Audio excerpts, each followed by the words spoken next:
Hello so welcome back to my channel. तर तुम्हाला थंबनेलवरनं कळालंच असेल, या व्हिडिओमध्ये मी कव्हर करणार आहे की मी माझे ॲक्ने स्पॉट्स घालवायला, पिगमेंटेशन घालवायला, टॅनिंग घालवायला काय काय करते, माझा एक्सपिरियन्स, मी कोणते प्रोडक्ट्स यूज करते ते सगळे आज मी इथे शेअर करणार आहे। So stay tuned and let's get in the video. तर व्हिडिओ स्टार्ट करायच्या आधी मी आधीच डिस्क्लेमर देते की कोणतेही प्रोडक्ट जर तुम्ही बाय केले तर तुम्ही पण तुमची रिसर्च करा, तुम्ही पॅच टेस्ट करा आणि मगच यूज करा, बिकॉज सगळ्यांची स्किन डिफरंट असते, सगळ्यांना वेगवेगळे प्रोडक्ट सूट करतात। हे नक्की करा, कोणताही प्रोडक्ट असू दे, मग तो मेकअप प्रोडक्ट असू दे, स्किन केअर असू दे, काहीही असू दे, पॅच टेस्ट इज इम्पॉर्टंट। सगळं स्टेप वाईजच जाईल, जसं आपण स्किन केअर करतो त्याच स्टेपने मी पूर्ण सगळे प्रोडक्ट्स तुम्हाला दाखवेन। तर सर्वात पहिले आहे हा बायोक्यूलचा एव्हरग्लो रेडियन्स फेस वॉश। तर हा क्लेम करतो ब्राईटनिंग अँड ग्लो। तर हा मी काय यूज करते मी तुम्हाला सांगते। आधी हे पॅकेजिंग बघा, पूर्ण असं खराब झालंय, मी एवढा यूज करते, हा माझा फेवरेट आहे। आता मी भरपूर वेळा व्हिडिओजमध्ये बोलली असेल की मला बायोक्यूलचे प्रोडक्ट्स केवढे आवडतात, का कारण की ते एकतर नॅचरल इन्ग्रेडियंट्सने सोर्स केलेले प्रोडक्ट्स असतात। ह्याच्यामध्ये आहे vitamin C, AHA, barberry, sugar cane, हे सगळे ना असे नॅचरल इन्ग्रेडियंट्स असतात आणि त्याच्यामुळे ह्याच्यामध्ये काही परफ्यूम असा नाहीये। आणि तुम्हाला माहिती असेल, जर तुम्ही माझे व्हिडिओ कन्सिस्टंटली बघत असाल तर मी परफ्यूमवाले प्रोडक्ट्स अवॉइडच करते फेसवरती। स्किन केअरमध्ये परफ्यूम ऍड करणं मला पटत नाही, एकतर मी खूप सेन्सिटिव्ह आहे मला फ्रेग्रन्सला, सो मी ते फ्रेग्रन्सवाले प्रोडक्ट्स नाही यूज करत। आणि ह्याच्यामध्ये असं काही नाहीये बायोक्यूलचं, इनफॅक्ट कोणत्याच प्रोडक्ट्समध्ये मला फ्रेग्रन्सवाला इश्यू मला कधी बॉदर नाही झाला। हे face wash all skin type साठी आहे। ह्याचा टेक्स्चर तुम्हाला दाखवते, एकदम असं क्रीमी आहे, सी एकदम क्रीमी आहे आणि ह्याच्याने तुमचा फेस फुल ड्राय आउट नाही होत, सगळं जे नॅचरल ऑइल असतं ते स्ट्रिप आउट नाही होत, प्लस एकदम असं थरली क्लीन झाल्यासारखा वाटतो। आणि तुमचं ऑइल, जे नॅचरल ऑइल आहे ते स्ट्रिप आउट न झाल्यामुळे फेसवरती जो नॅचरल ग्लो आला पाहिजे आफ्टर फेस वॉश तो येतो, नाही तर माझा फेस खूप ड्राय फील होतो। आणि त्याचसोबत हे ग्लो सुद्धा देतं आणि ब्राईट पण करतो फेस। सो हा मला खूप आवडतो फेस वॉश। हा मी फेस वॉश या व्हिडिओमध्ये का घेतला, बिकॉज कोणतेही प्रोडक्ट्स तुम्ही बघा ना कॉम्बो मध्ये यूज केले ना तर ते खूप चांगले वर्क करतात, बिकॉज त्याचे ना इन्ग्रेडियंट्स एकमेकांसोबत असे बोलतात ना बरोबर पेअर होतात। आय प्रिफर की मी कोणतेही असे प्रोडक्ट्स यूज करते ना मी त्याला कॉम्बो मध्ये यूज करते, सो ते छान अजून चांगलं काम करतं। सो हे आहे स्पॉटलेस सिरम, ह्याची पण बॉटल तुम्ही बघू शकता। ही आय डोंट नो ही माझी कितवी बॉटल असेल। I am so much in love with the Serum. हे आहे बायोक्यूलचं स्पॉटलेस सिरम, ह्याच्यामध्ये पण विटामिन सी आहे, ऑलमोस्ट सेम इंग्रेडियंट्स आहेत जे फेस वॉश मध्ये सुद्धा आहे। सो हे कॉम्बो खूप छान काम करतं आणि हे सिरम सगळ्या स्किन टाईप वाल्यांना सूट होतं। ह्याची कन्सिस्टन्सी एकदम अशी वॉटरी आहे आणि त्याच्यामुळे ना मी ऑइली स्किनवाली आहे, माझी स्किन खूप ऑइली आहे, सो मला कधी ना ऑइलीनेसचा किंवा हेवीनेसचा फिलिंग नाही येत या सिरमने। एकदम लाईट वेट आणि एकदम असं अब्झॉर्ब होऊन जातो, काही हेवी नाही फील होत, काही नाही, प्लस ह्याचं काम पण खूप छान करतं। मला एव्हरी मंथ पिंपल्स येतात, ठीक आहे, पिरियड्समुळे वगैरे सगळे पिंपल्स येतात, बट ह्याच्याने ना ते असे डाग असे राहत नाही, ते डार्कनेस जे येतं ना पिंपलच्या स्पॉटवरती ते राहत नाही आणि समहाव ते माझे सगळे पिंपलचे डाग निघून जातात। तुम्ही बघू शकता आता पण मला पिंपल आले आहेत, बट 1-2 weeks मध्ये हे सगळे स्पॉट्स गेलेले असतात। सो आणि हे बघा सिरम किती छानपणे अब्झॉर्ब झालंय, सो मला हे खूप आवडतं। ह्याच्यामध्ये पण विटामिन सी आहे, बर्बेरी आहे आणि हे हायपर पिगमेंटेशन वरती पण काम करतं आणि स्पॉट्स वरती पण खूप छान काम करतं। So yes, this is my one of the favourite Serum. अजून एक सिरम यूज करते, हे ऍक्च्युली मी ट्राय करायलाच बाय केलेलं, हे कोरियाचा कोणता तरी ब्रँड आहे, dark spot correcting glow Serum. So ह्याच्यामध्ये आहे ऍक्टिव्हेटेड नायसिनामाइड आणि ते सगळ्या गोष्टी आहेत आणि हे पण ग्लोई स्किन वगैरेसाठी काम करते। हे मी यूज करते फक्त नाईट टाईमसाठी आणि कधीतरी। दिस इज मोर एक्सपेन्सिव्ह, हे 1500 रुपीजला आहे, बट मी असं ऑब्झर्व केलं की ह्याच्याने ना फेस थोडंसं माझा ऑइली होतो आणि हे दोन्ही सेम काम करतं, but I think this works more better. हे पण छान काम करतं नो डाऊट, बट सेम काम करतो, सो मी जास्त पैसे ह्याच्यात का घालू, राईट। हे मी दाखवते, हे सिरम आहे but this is in creamy texture. तर हे ना विंटर्समध्ये वगैरे ठीक वाटतं, म्हणून मी हे थ्रू आउट द डे नाही यूज करू शकत, म्हणून मी फक्त असं कधीतरी नाईट टाईम नाईट मास्क म्हणून यूज करते. काम करतं असं नाही आहे की नाही करत. सिरम खूप छान आहे, बट माझ्या फेससाठी थोडंसं हेवी वाटतं फॉर डे टाईम. बट हे वाला डे टाईम नाईट टाईम दोन्हीसाठी छान वाटतं. सो हे आहे जे मी स्पॉटसाठी. आणि मी इथे जे प्रोडक्ट्स तुम्हाला शो करते ते सगळे काम करतात म्हणून मी तुम्हाला दाखवते. ह्यातला असा कोणता प्रोडक्ट नाही आहे की जो काम नाही करत. सो सगळे काम करतात. फक्त मी तुम्हाला हे सांगते की दिस इज लाईक, जर तुमचं बजेट असेल तर तुम्ही घेऊ शकता. तुमची जर ड्राय स्किन टाईप असेल तर तुम्हाला खूप छान काम करेल. बट हे फक्त ना नाईट टाईमसाठी I would suggest, because day टाईमला खूप हेवी फील होईल तुम्हाला. हे बघा, हे अजून ते सिरम सुकलं नाहीये. हे रिझन आहे मी ते फक्त नाईट टाईमला यूज करते. ते बायोकिलचं पाण्यासारखं आहे म्हणून ते लवकर जातं. पण हे असं, हे बघ दिसतं ऑइलीनेस, हेच मी बोलत होती. सो येस, पण मी ते अजून यूज करते बिकॉज इट वर्क्स रिअली वेल. तर हे सिरम बद्दल मी बोलत होती. तर विटॅमिन सी सिरम फेससाठी खूप चांगलं असं बोलतात. हे मला खरं तर कोलॅबमध्ये मिळालं होतं. हे मी बाय नाही केलंय, बट सिन्स मला कोलॅबमध्ये मिळालेलं, मला खरंच खूप ट्राय करायचं होतं and I tried it. But मला ह्याच्याने ना काही असं पिंपल्स वगैरे आले नाही. इनफॅक्ट हे माझ्या हस्बंडवरती खूप चांगलं काम केलं. त्याचं जे मुलं जास्त यूज नाही करत प्रोडक्ट, सो त्यांच्यावरती अशी डेड स्किन असते, मग टॅनिंग असतं. सो ते सगळं त्याचं खूप छान वर्क केलं त्याच्यावरती आणि त्याची स्किन ब्राईट झाली. माझी कशी, मी अशी ग्लायकॉलिक वगैरे हे सगळं यूज करत असते. सो माझ्या स्किनवरती एवढा फरक नाही दिसला जेवढा त्याच्यावरती दिसला. सो हे सिरम पण खूप छान आहे. कन्सिस्टन्सी एकदम पाण्यासारखी आहे. सकाळचं यूज केलं. आणि हा व्हेरी इम्पॉर्टंट, जर तुम्ही विटॅमिन सी सिरम यूज करतात, ह्याची पण कन्सिस्टन्सी एकदम पाण्यासारखी आहे, खूप क्विकली अब्झॉर्ब होऊन जातं. हे जर तुम्ही यूज करत असाल तर it is very important to use sunscreen. Vitamin C तुमच्या फेसला खूप सेन्सिटिव्ह करून टाकतं जर तुम्ही सनस्क्रीन त्याच्यासोबत टॉपअप नाही केलं तर. आणि ह्याच्यामध्ये सिरामाइड्स पण आहेत जे स्किन बॅरियर पण चांगलं करते. जे स्किन बॅरियर कधी कधी ना खराब होतो मुलींचा, जर असा कोणता तरी रॉंग प्रोडक्ट यूज केला किंवा जास्त वेळ सनच्या खाली एक्सपोज्ड राहिली आपली स्किन, तर आपल्या स्किन बॅरियर पण खराब होतं. सो त्याच्यासाठी पण हे खूप छान काम करतं. आणि मी काय नोटीस केलं या सिरममध्ये की हे सिरम आहे ना, माझं स्किन इकडची ना, जेव्हापासून मी हे यूज करायला लागले ना, ही स्किन टोन माझी थोडी इव्हन व्हायला लागली. म्हणजे माझा गालाचा कलर असं भरपूर नाही, बट काही मुलींचा असं इश्यू होतो की गालाचा कलर वेगळा आणि हा पार्टचा कलर वेगळा आहे. बट ह्यानी ना या पार्टला माझ्या ब्राईट केलं.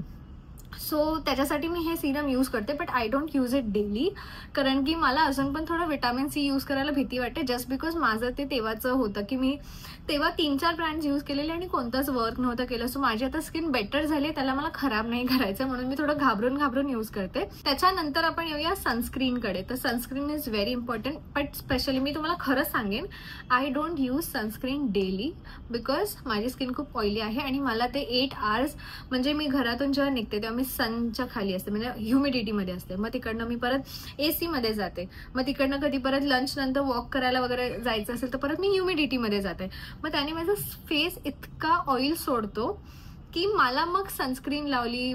आता मी सध्या फेसवरती काही नाही लावलेलं आहे, फक्त मॉइश्चरायझर आहे. बट स्टील माझी फेस, आता मी ऑफिसमधनंच आलेली आहे, स्टील माझा फेसवरती किती ऑइल आहे तरी हे मी पुसलंय, स्टील ती ऑइली दिसते. सो मी सनस्क्रीन आजकाल नाही यूज करत. आणि लकीली माझ्या ऑफिसमध्ये ना लाईट्स जे आहेत ना ते अशा मेलो लाईट्स आहेत, एकदम असे कंटिन्यू दिवसभर ना असे मेलो लाईट्स असतात, व्हाईट लाईट्स नाही आहेत. सो त्याच्यामुळे मला असं फील नाही होत आतून की सनस्क्रीन लावली पाहिजे. आणि माझ्या फेसवरती काही पिगमेंटेशन वगैरे झालं नाहीये, गेले भरपूर महिने मी लावलं नाहीये सनस्क्रीन. स्टील माझ्या फेसवरती तसं काही खराब झालं नाहीये.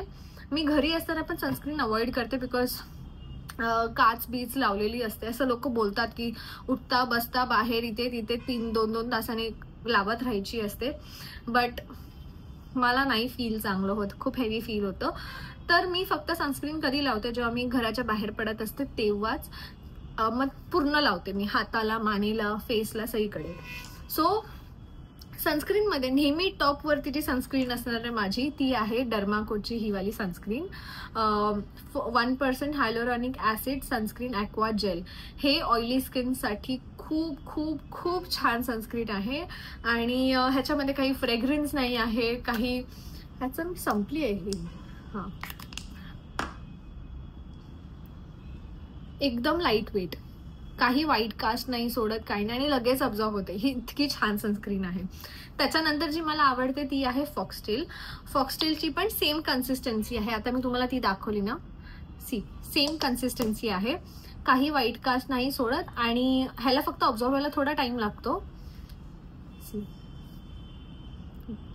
पण ही पण एकदम लाईट वेट आहे सगळं, आणि ह्याच्यामध्ये थोडासा परफ्यूम आहे, थोडासा फ्रेग्रन्स आहे, पण एकदम माइल्ड, म्हणजे बेरेबल. असं लगेच कळणार नाही की फक्त वास घेतला की कळतं की अच्छा थोडासा आहे फ्रेग्रन्स. नाहीतर दिस इज नाईस. हे माझ्या ऑइली स्किन टाईपसाठी आहे, नॉट फॉर ड्राय स्किन. त्याच्यानंतर ही आहे डॉक्टर शेडची kesar and kojic acid sunscreen. ही पण ऑइली स्किनसाठी आहे.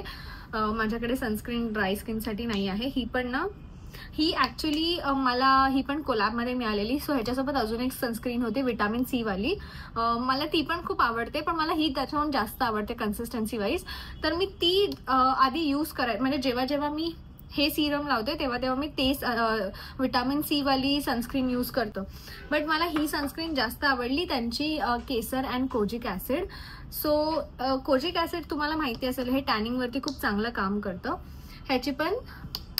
ह्याची थोडी ना लाईट वेट आहे अजून, म्हणजे ब्लेंड केल्यानंतर लाईट वेटच राहते, बट एकदम लाईट वेट, आणि असं बोलतो ना विचार नाही करावा लागणार हे बाय करायच्या आधी. ह्याच्यात काही फ्रेग्रन्स नाही, काय नाही. सो हे 3 सनस्क्रीन माझे टॉप वरती असतात नेहमी. आणि सर्वात फेवरेट डर्माको. हे होतं सनस्क्रीन. सनस्क्रीन का यूज करायचं? बिकॉज जर तुमचं हायपर पिगमेंटेशन असेल, जर तुमच्या फेसवरती खूप लवकर सन बर्न होत असेल, काही काही लोकांची स्किन खूप पातळ असते, त्यांना ना टॅनिंग खूप लवकर होते, पिगमेंटेशन खूप लवकर होतं. आणि पिगमेंटेशन कसं स्टार्ट होतं माहितीये? मी बघितलं इथून स्टार्ट होतं, मुलींचं स्पेशली. मुलींचं नाही, मुलांचं पण. मुलींची स्किन का? कारण की त्यांची स्किन थोडी जास्त नाजूक असते मुलांपेक्षा. इकडे स्टार्ट होतं जेव्हा आपण दुर्लक्ष करतो, आणि मग हळूहळू मग इथे अशी लाईन येते, आणि मग त्याचं ना पिगमेंटेशन दिसत राहतं. त्याच्यात ना हायपर पिगमेंटेशन कशाने होतं? हा जो आपला पॅच आहे ना, तिथे मेलेनिन करून जे असतं स्किन मध्ये ते वाढत जातं, आणि मेलेनिन वाढलं की आपली स्किन मग डार्क पिगमेंटेशन म्हणजे पिगमेंटेड होत जाते. सो त्याच्यासाठी सनस्क्रीन इज इम्पॉर्टंट.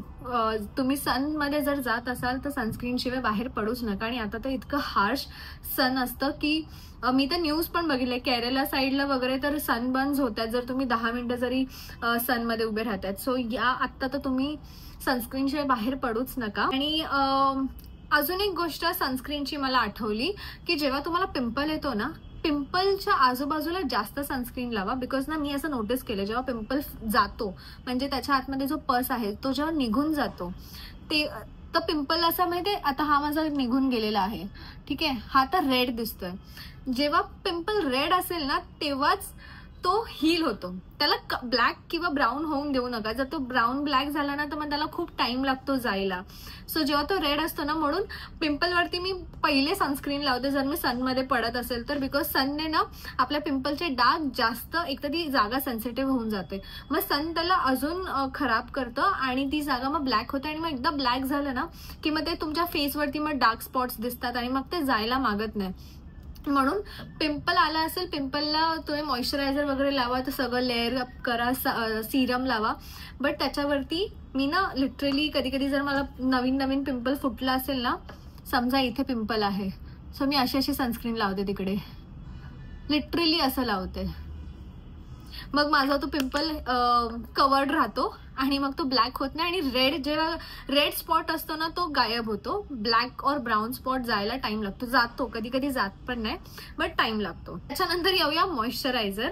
मॉइश्चरायझरमध्ये जे माझ्यासाठी माझी स्किन ज्याने ब्राईट होते ते ह्याच्याने आहे इमोलिन. कारण की ह्याच्यामध्ये आहे ग्लायकॉल ऍसिड. ग्लायकॉलिक ऍसिड सगळ्या मुलींना आता माहिती असेल की खूप छान काम करतं टू ब्राईटन अप युअर स्किन. तुमचं हे घालवतं, काय ते मी विसरली बोलता टॅनिंग घालवतं. आणि ग्लायकॉलिक ऍसिड हेल्प करतं पिगमेंटेशन पण रेड्यूस करायला.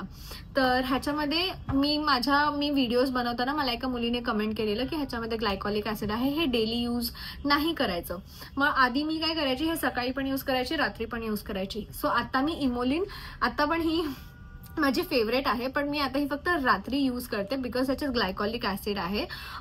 तर मग जर मी तुम्हाला पण चुकीची इन्फॉर्मेशन दिली असेल तर आय एम सॉरी. मला कधी प्रॉब्लेम नाही झाला, मी डेली यूज करत होती सकाळ संध्याकाळ रात्री. पण माझं असं ना, कोणी सांगितल्यानंतर आपण त्याच्याबद्दल विचार करत बसतो. माझं असं झालं की ओके आपण नको करूया, मग ही मी रात्री यूज करते. आणि ग्लायकॉलिक अजून एक छान काम करतं की कुठे ना तुमचे बम्स, तुम्हाला माझ्या फेसवरती असे छोटे छोटे बम्स, टायनी बम्स जे असतात ना, हे येतात पण असे कधी ना प्रॉमिनंटली दिसणार नाही बिकॉज हे ग्लायकॉलिक ॲसिड त्याला घालवून टाकतं. ग्लायकॉलिक ॲसिड त्या बम्सवरती खूप छान काम करतं हे इमोलिन मॉइश्चरायझर. सो जेव्हापासून मी मॉइश्चरायझर यूज करायला लागले ना, माझ्या फेसवरची डेड स्किन असू दे, टॅनिंग असू दे, ती हळूहळू ही डेली थोडी थोडी रेड्यूस करतो. सो तेव्हापासून माझा फेस ना थोडा 1 टोन जास्त ब्राईट दिसायला लागला जेव्हापासून मी हे मॉइश्चरायझर यूज करायला लागले. आणि हे ऑइली स्किनसाठी, ड्राय स्किनवाल्यांना थोडंसं कमी मॉइश्चराईज करेल, त्यांना जरा 2 वेळा वगैरे लावावं लागेल. पण ऑइली स्किनसाठी हे खूप छान आहे, एकदम लाईट वेट. तुम्हाला कन्सिस्टन्सी मी ह्याची कधी दाखवली की नाही डोंट नो. एकदम क्रीमी वॉटरी टेक्स्चर आहे. सी, एकदम छान काम करतं आणि एकदम थंड थंड गार गार वाटतं. So yes, I love this moisturiser. त्याच्यानंतर येते मी काही फार्मसी प्रोडक्ट्सकडे. सो हे प्रोडक्ट्स बोर नका हो, मी भरपूर वेळा सांगितलेले आहे, पण आता मी ते लास्टला घेते. सो फर्स्ट आहे हे ॲझिडर्मा. सो हे आहे ॲझिलिक ॲसिड. तर ह्याच्यावरती मी भरपूर रिसर्च केली होती. सो ट्रेटनॉइनवरती मी एक व्हिडिओ बनवलेली पिंपल्सवरती, तुम्हाला हवी तर ती नंतर बघा. ट्रेटनॉइन ॲक्नेवरती काम करतं, बट त्याच्यासाठी डॉक्टर प्रिस्क्रिप्शन घ्यावं लागतं. म्हणजे मला ते डॉक्टरने प्रिस्क्राईब केलं होतं. सो जेव्हा आपण ट्रेटनॉइन यूज करतो तुमची स्किन जास्त वर्स होते बिकॉज ती पूर्ण आतून तुमची घाण वगैरे सगळी काढते, तर पिंपल्स भरपूर येतात. तर ॲझिलिक ॲसिड कशासाठी यूज करते? दिस इज ॲझिलिक ॲसिड 10%. आणि ॲझिलिक ॲसिड एवढ्या सगळ्या ॲक्टिव्ह इन्ग्रेडियंट्समध्ये खूप जास्त सेफेस्ट मानलं जातं. एवढं सेफ की प्रेग्नेंट बाई पण ॲझिलिक ॲसिड यूज करू शकते ड्युरिंग प्रेग्नेन्सी. हे मी गुगलवरती बघितलेलं. सो तुम्ही प्लीज तुमचं रिसर्च करा किंवा डॉक्टरला विचारा इफ यू आर प्रेग्नेंट. तर आणि मी हे फक्त गुगलवरती नाही, मी यूट्यूबवरती वगैरे पण हे वाचलं की हे खूप सेफेस्ट असतं.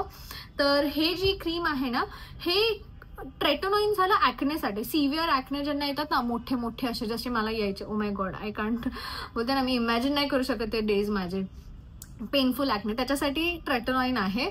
ॲझिलिक ॲसिड जे आहे ना ते नॉर्मल पिंपल्सवरती, आता इथे छोटेसे पिंपल्स झाले, तर मला हे माहिती आहे का आलेत, मी डस्टमध्ये गेली किंवा खराब कधी उशीला आपण भरपूर दिवस उशी धुतली नाही किंवा मला असे छोटे छोटे पिंपल्स येतात, त्याच्यावरती ही मी ऑलमोस्ट संपवली आहे पूर्ण. त्याच्यावरती ॲझिलिक ॲसिड खूप छान काम करतं. तर ॲझिडर्मा म्हणून हा ब्रँड आहे. ह्याचं ना एक क्रीम येतं आणि एक जेल येतं. आधी जी माझ्याकडे होती ना ती जेल होती, ती एकदम लाईट वेट होती, ऑइली स्किनसाठी छान होती. ही ना मी चुकून क्रीम ऑर्डर केली, ही थोडी हेवी फील होते. हे ड्राय स्किनसाठी चांगली आहे आणि ते जेल जे आहे ते ऑइली स्किनसाठी, बट हे खूप खूप छान काम करतं. जर तुम्हाला असं बोलतात ना 1-2 पिंपल्स वगैरे येत असतील ना, तर ॲझिडर्मा 10% खूप छान काम करतं. त्याच्यानंतर जर तुम्हाला अचानक असा एखादा ॲक्ने पिंपल येत असेल पसवाला किंवा असं बम्प्स येत असतील किंवा म्हणजे हे रेग्युलर पिंपल्ससाठी आहे. हे कशासाठी माहिती आहे? हे आहे क्लिंडामायसिन आणि निकोटिनामाइड जेल. हे मी माझ्या चॅनलवरती भरपूर वेळा बोलले, हे सगळ्या मुलींच्या पर्समध्ये असलंच पाहिजे. कधी आता समजा तुमचा उद्या 2 दिवसांनी इव्हेंट आहे आणि तुम्हाला पिंपल आलाय, तर फक्त हे पिंपलवर लावायचं. हे जे आहे ना सिरम, हे मी असं पॅच असं लावते.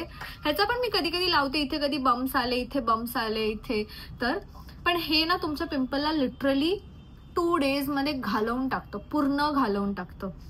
आणि मग हे मी इथेच लावते. म्हणजे लिटरली मला कधी असं वाटलं नाही इथे पेन होतंय किंवा मी हे क्लिंडामायसिन आणि निकोटिनामाइड जेल लावते. हा ब्रँड तुम्ही कोणताही यूज करू शकता. ह्याच्यासाठी मी तुम्हाला बोलली की मी बाकीचे ब्रँड्स यूज नाही केले, मी ॲझिडर्मा यूज केलंय.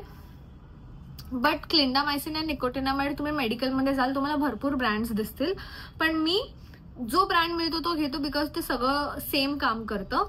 आणि या मला हा खूप आवडतो. दुखत असलं ना मी लावलं, नेक्स्ट डे तो दुखणं जातं, तो ॲक्ने आतल्या आतच निघून जातं. इतकं छान काम करतं ही क्रीम. आणि आणि मला डॉक्टरने प्रिस्क्राईब केलेली आहे. So this is safe. ती मला बोलली जेव्हा तुला पिंपल येईल तेव्हा तू हे लाव, इट विल वर्क. आणि हे ऍक्च्युली काम करतं. सगळ्या मुलींनी हे एकदा तरी ट्राय केलं पाहिजे. आणि सगळे न्यू प्रोडक्ट्स ना तुमच्या स्किनला सवय व्हायला टाइम लागतो. तो असं नका करू की अरे हा मी लावलं माझं नाही केलं. 1-2 वीक्स जरा त्या स्किनला पण एक्सेप्ट करायला द्या आणि पॅच टेस्ट करायला विसरू नका. हे होतं. त्याच्यानंतर मी पिगमेंटेशनसाठी आणि टॅनिंगसाठी यूज करते ती आहे कोजीविट. सो ही मी मेडिकल ॲमेझॉनमध्ये बघितलेली. ही मेडिकलमध्ये मला मिळाली नाही. ह्याचा ब्रँड आहे कोजीविटच, हा एक ब्रँड आहे. सो ही मी ना इथे म्हणजे मी असं नोटीस करायची की हा जो पोर्शन आहे ना कपाळ माझं थोडं डार्क असायचं कम्पेअर टू अदर फेस. तर मी हे रात्री म्हणजे मॉइश्चरायझर लावलं ना की मी ही क्रीम लावायची फक्त इथे. ही मी जास्त लावली नाही. मला ह्याच्याने कधी ॲक्ने पिंपल्स वगैरे आलं नाही. पण मी असं बघितलंय की कोजीविट जास्त करून टॅनिंग वरती काम करतं. म्हणून मग जेव्हा मला असं वाटतं की माझा फेस टॅन झाला, इन केस जर माझा फुल फेस टॅन झाला तर मी फुल फेस वरती लावते. ते थोडं हेवी आहे आणि असं ऑइली फील होतं. बट ठीक आहे. सी किती हेवी क्रीम आहे ही. तर येस, दॅट वॉज ऑल. हे होतं प्रोडक्ट्स जे मी माझ्या ॲक्ने म्हणजे हे सगळं यूज करूनच माझं ॲक्ने चे डाग पिगमेंटेशन वगैरे दिसत नाही आहे तुम्हाला. आणि मला असं वाटतं की सर्वात मेन जे हिरो प्रोडक्ट मला असं वाटतं तो आहे ग्लायकोलिक. बिकॉज आय थिंक ह्याच्याने माझा फेस जास्त फेअर होतो. सो या, that was all. Thank you for watching this video till end. And do let me know अजून मी काय करू, अजून तुम्हाला काय बघायला आवडेल. आणि लास्ट टाइमचं जे मी गिव्ह अवे केलेलं त्याच्यासाठी मला एवढा छान रिस्पॉन्स आला. आणि आय एम हॅपी की कोणत्याही मुलीचं असं नेगेटिव्ह कॉमेंट नव्हती की अरे मला नाही चूज केलं वगैरे. थँक्यू सो मच अंडरस्टँड करून घ्यायला. अशा अजून येत राहणार आहेत. आता न्यू मंथ स्टार्ट झाला आहे. आता अजून एक माझ्याकडे गिव्ह अवे आहे आणि ते जास्त असणार आहे. या टाइमला मी 3 गिव्ह अवे केले, 4 केले, 1 फॉक्सटेल आणि 3 मृचा ब्युटी. नेक्स्ट टाइम मी एका ब्रँडचे 3 करेन. म्हणजे 3 माझ्याकडे स्टेज ब्युटीचं मला करायचं आहे, बायोक्यूलचं मी करेन. सो लेट मी नो आणि बघत राहा. आणि या टाइमला मी काहीच असं ठेवणार नाही की तुम्हाला कॉमेंट करायचं काय करायचं आहे. मी फक्त माझे रेग्युलर जे युजर्स आहेत म्हणजे जे मला दिसतं ना की कोणता युजर व्हिडिओज बघतोय रेग्युलरली कमेंट करतोय त्यातूनच मी विनर्स उचलणार आहे. सो कीप वॉचिंग आणि सगळ्यांना फेअर चान्स मिळणार, कोणाला डबल टाइम नाही मिळणार. So yes, thank you all. Bye bye, see you.